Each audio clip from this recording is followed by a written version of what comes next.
오늘은 히브리서 3장 12절로부터 14절 말씀을 중심으로 해서 무엇이 중요합니까? 라는 제목으로 같이 은혜를 나누고자 합니다. 우리들이 일을 하고 또 우리가 살아가다 보면은 정작 중요한 것을 놓치는 경우가 상당히 많이 있습니다. 본질을 잃어버리고 비본질적인 것에 열심을 내는 것이죠. 왜냐하면 이 본질적인 것은 눈에 잘 드러나지 않기 때문에 그렇습니다. 작년 1월에 광주 아파트 붕괴 사고가 있었습니다.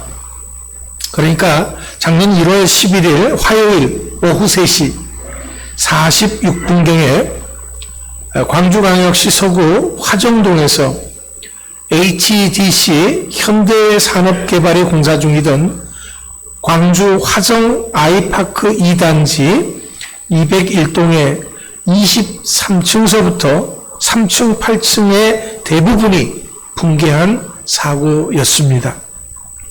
6명의 소중한 사람들의 생명까지도 잃는 사고였습니다. 그렇다면 왜 이런 일이 일어났습니까? 이 사건의 원인에 대한 전문가들의 진단은 하나였습니다. 뭐냐면은 무리한 공사기간 단축이다라는 겁니다.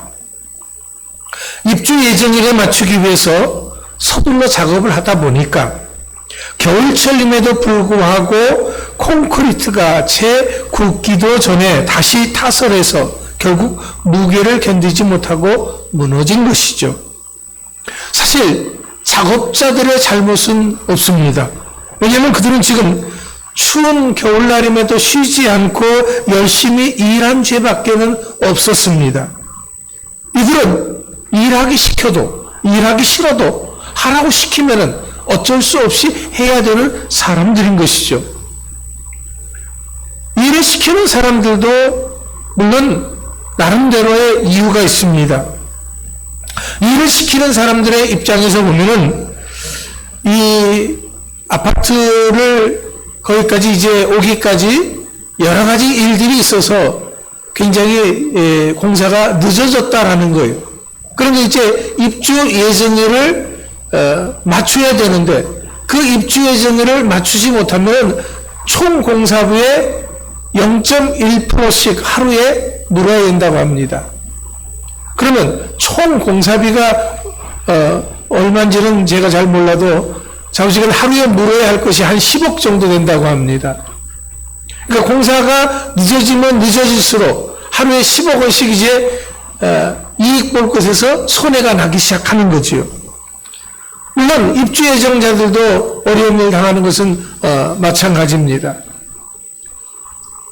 자, 문제가 뭡니까? 건축의 근본이고 기본인 뼈대입니다. 기초부터 기둥과 바닥이 든든해야 됩니다. 이것이 건축의 본질이죠. 근데 이 본질을 잃어버린 겁니다. 아무리 유명 브랜드의 건축물이라고 할지라도 건축 안전의 핵심을 놓치면은 결국 무너지는 것이고 모든 것을 잃게 되는 것입니다. 결국 아파트 모든 것들을 다 무너뜨리기로 한 거죠. 네. 그냥 그 부분만 고쳐서 쓰는 것이 아니라 다 무너뜨리기로 한 겁니다. 그러니 조금 손해를 덜 보려고 하다가 어마어마한 손해와 함께 많은 생명이 희생이 된 것이죠. 알지만 괜찮겠지 하는 안이한 생각으로 당장 눈앞의 이익만을 생각해서 무리하게 일을 진행한 것이 결국에는 탈인한 것입니다. 이것은 우리들의 신앙도 마찬가지예요.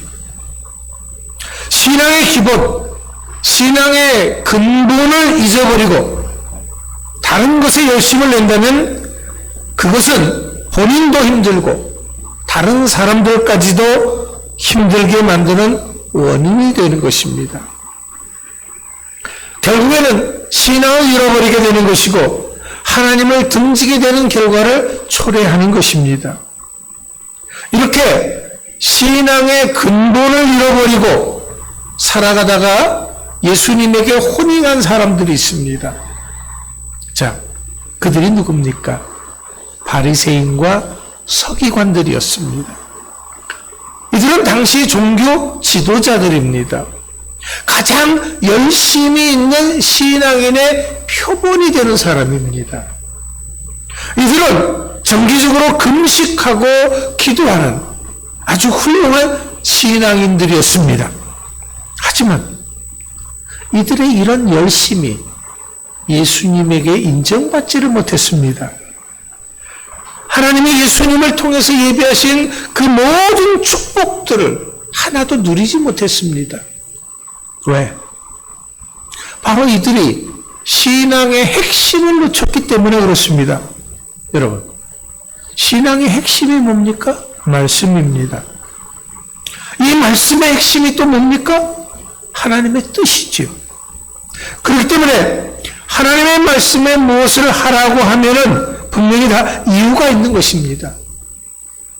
이것을 생각하지 않고 하라고 하는 대로만 했지 왜 그렇게 하라고 했는지를 이들은 잊어버렸던 것입니다. 자, 예를 들어 봅시다. 안식일을 거룩하게 지키라 그랬습니다.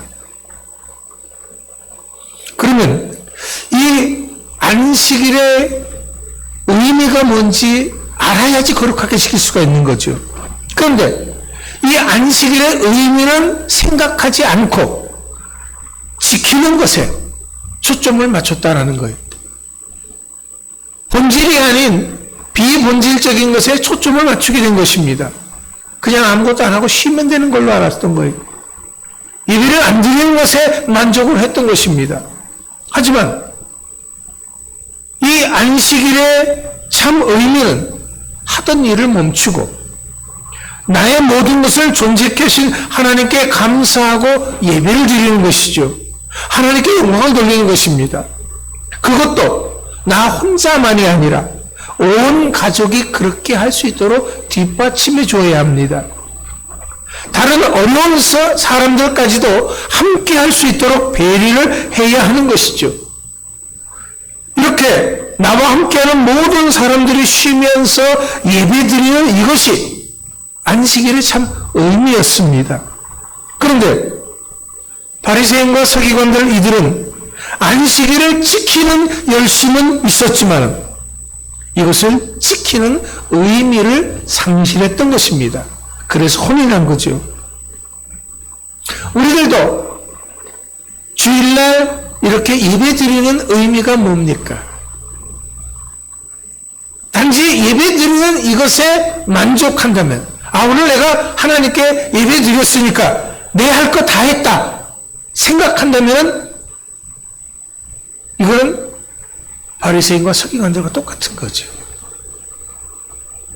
우리가 주일날 예배를 드리는 것은 나를 구원하시기 위해서 십자가 지고 죽으셨다가 3일 만에 부활하신 그 주님의 은혜를 감사하고 또 그렇게 예수 그리스도를 주신 하나님께 찬송과 영광을 돌리는 것입니다. 핵심을 놓치지 않는 이것은 오늘 우리들의 신앙에 있어서도 중요한 것입니다. 지금 우리들이 남들보다 더 열심히 있지만 기대하는 결과와 성과가 없다고 한다면 이것은 신앙의 핵심을 잡지 못했기 때문에 그렇습니다. 신앙의 핵심을 놓쳐버리면 결국 괜한 수고만 하는 것이죠. 시편 127편 1절에 이런 말씀이 있습니다. 여호와께서 집을 세우지 아니하시면은 세우는 자의 수고가 헛되며 여호와께서 성을 지키시 아니하시면 파수꾼의 깨어있음이 허사로다. 무슨 말입니까? 우리들의 열심도 중요하지만 더 중요한 것은 나를 향하신 하나님의 뜻이지요. 이것이 신앙의 삶에 있어서 가장 중요한 핵심이기 때문에 그렇습니다. 자, 그렇다면 오늘 우리들의 신앙을 다시 한번 점검해 봅시다. 나는 지금 무엇을 위해서 그렇게 열심을 내고 수고하고 있습니까? 나의 삶에 있어서 가장 중요하게 생각하는 것은 무엇입니까?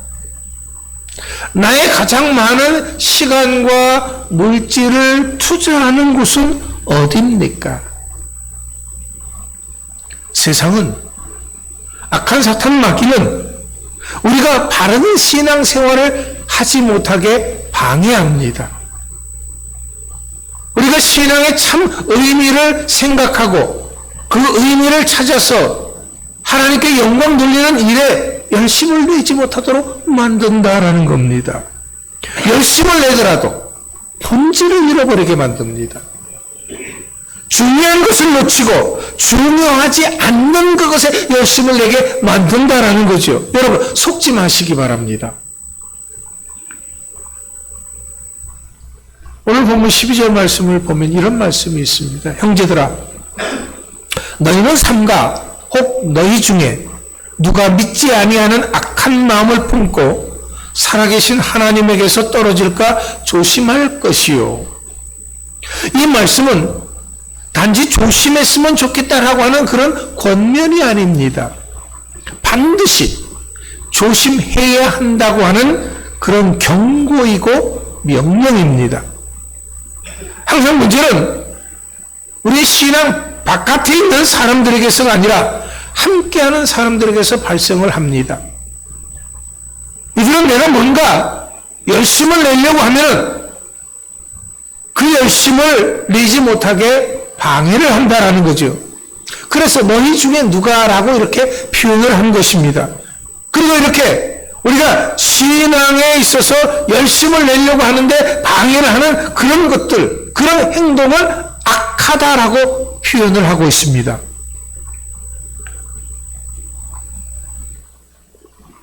결국 이런 사람들은 하나님에게서 떨어질까 염려할 것이요 라고 그랬습니다.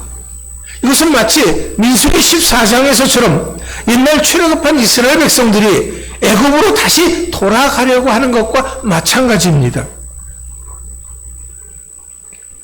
무슨 말이냐면요, 신앙이라고 하는 이것을 우리들의 삶에 있어서 결국 아무 쓸모없는 무력한 것으로 여기게 만든다라는 거예요. 한마디로 말하면 예배드리면 뭐해? 교회 가면 뭐해? 헌금하면 뭐해? 기도하면 뭐해? 찬양하면 뭐해? 이렇게 우리가 하나님 앞에 하는 이런 모든 것들에 대해서 아무것도 아니고 쓸모없는 것으로 여기게 만든다라는 겁니다. 그러나 결코 아닙니다. 여러분, 속지 마십시오. 그래서 이것을 명령하고 있는 것입니다. 우리는 반드시 하나님 앞에 예배드리고 찬양하고 기도해야 한다라는 거지요. 어떻게 해야 됩니까? 가장 먼저는 본문 13절 말씀처럼 해야 됩니다. 오늘이나 일컫는 동안에 매일 피차 권면하여. 오늘은 과거의 어느 때가 아닙니다. 현재로서의 오늘, 시간의 긴박성을 의미하는 것입니다. 왜 이런 말을 합니까? 이 성경이 쓰여질 그 당시에는요, 배교의 위험성이 있었던 당시의 그 믿음의 공동체에게 한순간이라도 놓치지 않는 긴박감을 갖게 하기 위해서 얘기한 것입니다. 쉽게 말하자면 악한 사탄 마귀가 우리 머릿속에 들어와서 우리의 신앙을 흐트러뜨려 놓을 수가 있다라는 거예요. 모처럼 내가 기도하려고 하고 모처럼 열심을 내려고 하는데 바람 빠지게 만든다라는 것이요. 그래서 하나님의 사람으로 바로 서지 못하게 만듭니다. 이럴 때 우리가 해야 할 것이 뭐냐? 서로 권면하여 경건한 삶을 이루어 가자라는 것입니다. 왜냐하면 우리 믿음의 사람들은 서로 모이는 교제를 통해서 믿음의 공동체인 교회를 이루는 사람들이다라는 거예요. 그냥 혼자 달랑 예배 드리러 왔다가 가는 그것이 잘하는 것이 아니다라는 겁니다. 함께 모여서 우리가 서로 간에 체온을 나누며 서로 간에 안부를 묻고 서로 간에 사랑을 나누는 것, 이것이 우리들에게 있어서 중요한 것이다라는 겁니다. 이것이 이 교회를 통해서 죄와 이단을 대해서 방어할 수 있는 힘을 얻게 되기 때문에 그렇습니다. 그런데도 불구하고 이 악한 사탄 마귀는요, 우리 신앙인들에게 은근슬쩍 기운을 빼는 사람들이 있다라는 거예요. 먼데 사람을 통해서 그러지는 않습니다. 항상 가까운 사람을 통해서. 물론 이 가까운 사람들이 의도적으로 그렇게 하려고 하는 것은 결코 아닙니다. 악한 사탄 마귀가 교묘하게 나도 모르는 사이에 그렇게 만드는 것이죠. 교회 안에서 시험 드는 것이 어떻게 시험 듭니까?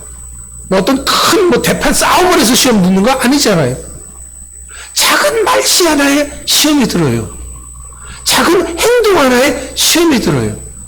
내가 전혀 그런 의도를 갖고 한 것이 아닌데도 불구하고 사탄은 내가 그것을 보고 내가 그것을 듣는 순간 내 마음속에 역사해서 기운을 쏙 빼게 만듭니다. 교회 가서 예배드리면 뭐해?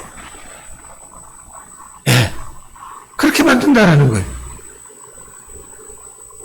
그래서 오늘 본문 14절에서 우리가 시작할 때 확신하는 것을 끝까지 견고히 잡으라라고 말하고 있습니다. 왜냐하면 우리는 그리스도와 함께 하나님의 영광에 참여할 자이기 때문에 그렇습니다. 이것을 위해서 이렇게 우리가 주님과 함께 하나님의 영광에 참여하기 위해서 우리의 본질을 분명하게 해야 한다라는 것입니다. 그렇다면 우리의 신앙의 본질이 뭡니까? 신앙의 핵심, 복음의 핵심은 예수 그리스도입니다. 오직 예수 그리스도만이 우리의 신앙의 처음과 끝입니다.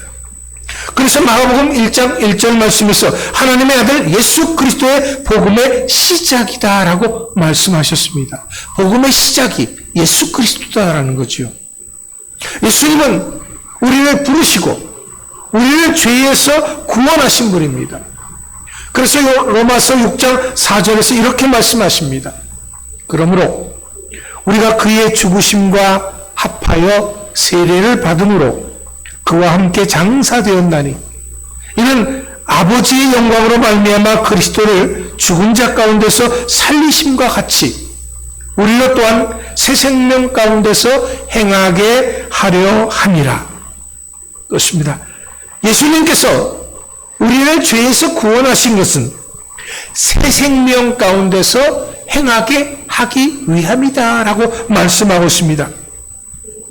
이 말은요, 우리들이 단지 죄에서 벗어났다라고 하는 것만이 아닙니다.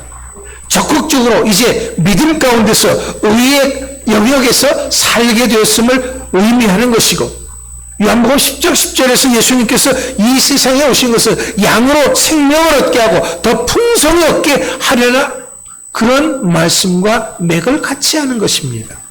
그러니까 우리를 구원하신 것은 단지 죄에서 우리를 구원한 그것에서 끝나는 것이 아니라 우리에게 더 풍성한 삶, 더 아름답고 귀한 삶, 죄악 가운데서 있었을 때는 누리지 못했던 그 축복의 삶을 누리게 해 주시기 위함이다라는 그런 말입니다. 그렇다면 우리가 살아야 할 이 신앙의 근본이 되는 새 생명의 원리는 무엇입니까? 고린도후서 5장 17절에서 이렇게 말씀하십니다. 그런즉 누구든지 그리스도 안에 있으면 새로운 피조물이라. 이전 것은 지나갔으니 보라 새 것이 되었도다. 먼저 우리는 예수님 안에서 새롭게 된 사람들이에요. 이 말은 우리들이 새로운 존재가 되었기 때문에 이전과는 전혀 다른 생활 방식과 사고 방식을 따라서 살아야 한다라는 거죠. 내가 예수 믿기 전에 생각했던 그 생각 가지고 그 사고 방식 가지고 그 생활 방법 가지고 계속해서 살아서는 안 된다라는 겁니다. 과거 나는 예수님을 핍박했지만 이제는 예수님을 전하는 자가 되어야 됩니다. 과거에는 죄의 종이었지만은 이제는 말씀의 종으로 사명자로 살아야 한다라는 거죠. 과거에는 세상에 매여 살았지만은 세상의 종로로 됐지만은 이제는 하나님의 나라와 영광을 위해서 살아야 한다라는 것입니다. 그렇기 때문에 이제부터 우리의 삶은 예수 그리스도 안에서 새롭게 된 우리는, 새 생명 가운데 살게 된 우리는 더 이상 세상 것들이 우리의 삶을 주관하지 못하게 막아야 합니다. 우리는 예수의 사람들이기 때문에 빌립보서 1장 20절의 말씀을 목표로 삼고 살아가야 합니다. 그러면 우리가 목표로 삼고 살아가야 할 빌립보서 1장 20절의 말씀은 뭡니까? 나의 간절한 기대와 소망을 따라 아무 일에든지 부끄러워하지 아니하고 지금도 전과 같이 온전히 담대하여 살든지 죽든지 내 몸에서 그리스도가 존귀하게 되게 하려 하나니 그렇습니다. 이렇게 우리의 삶을 통해서 예수 그리스도가 존귀하게 되는 삶을 살아가야 한다라는 거죠. 이런 삶을 살려면 우리가 하는 모든 일들이 고린도전서 10장 31절의 말씀과 같이 되어져야 합니다. 그러지 너희가 먹든지 마시든지 무엇을 하든지 다 하나님의 영광을 위하여 하라. 그렇습니다. 우리는 예수 안에서 새롭게 된 우리는, 거듭난 우리는, 더 이상 세상의 종이 아닌 우리는 하나님의 영광을 위해서 먹든지 마시든지 하나님의 영광을 위해서 살든지 죽든지 내 몸에서 그리스도가 존귀케 되는 삶을 살아가야 한다라는 거지요. 그렇습니다. 예수 그리스도는 분명히 우리의 삶의 본질을 바꾸어 놓으셨습니다. 그렇다면 우리의 우선순위도 이제는 바뀌어야 합니다. 우리의 생각도 바뀌어져야 합니다. 이런 우리들이기 때문에 마태복음 6장 33절의 말씀처럼 살아야 합니다. 그런즉 너희는 먼저 그의 나라와 그의 의를 구하라. 그리하면 이 모든 것을 너에게 더하시리라. 이것이 오늘을 사는 우리들의 삶의 목표가 되어져야 합니다. 우리가 열심을 내는 것, 우리가 최선을 다해서 일하는 것 중요합니다. 하지만 오늘을 사는 우리들의 삶에 있어서 예수님이 보이지 않는다면 다 소용없는 거지. 내 삶을, 내 말과 내 행동을 통해서 예수 그리스도가 드러나야 한다는 거죠. 김아무개, 이아무개, 유아무개가 아니야. 내 삶을 통해서 예수가 드러나야 한다는 겁니다. 누가 우리를 쿡 찌르면은 예수 향기가 나야 되는 거죠. 자, 백합의 향기가 나기 마련입니다. 장미꽃을 만지면 장미 향기가 납니다. 봄이 되면 참 반가운 꽃이 있지요. 프리지아. 예, 프리지아도 만지면 프리지아 냄새가 나는 거지요. 자, 누가 여러분들을 콕 찔렀을 때 어떤 냄새가 날까요? 어떤 향기가 날까요? 여러분, 우리의 본질은 다른 것이 아닙니다. 우리의 신앙의 본질은 우리의 삶을 통해서 예수 그리스도가 드러나는 것입니다. 그렇지 않다면 비본질이 본질을 이기게 되는 것이고, 이것은 곧 무너질 건물과도 같은 것입니다. 그렇기 때문에 내 인생의 시작은 예수님이어야 합니다. 내 인생의 진행도 예수님이어야 합니다. 내 인생의 결론도 예수님이어야 합니다. 이것이 진정 내 삶의 핵심, 내 신앙의 핵심 포인트가 되어져야 하는 것입니다. 그렇습니다. 이런 삶에는 기쁨이 있고, 이런 삶에는 감사가 있습니다. 이런 삶에는 하나님의 영광이 가득할 것입니다. 사랑하는 성도 여러분, 우리가 시작할 때 확신한 것을 끝까지 견고히 잡고 있으면 그리스도와 함께 참여한 자가 되리라. 지금 우리들이 확신한 이 믿음을 끝까지 이제는 붙잡아야 합니다.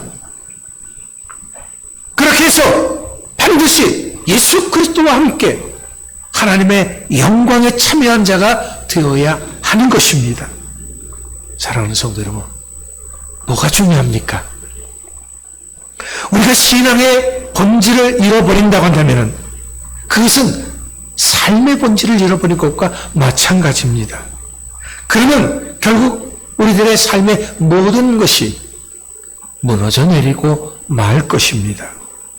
우리들의 삶은 이렇게 끝나서는 안 됩니다. 왜? 우리는 예수의 사람들이기 때문에.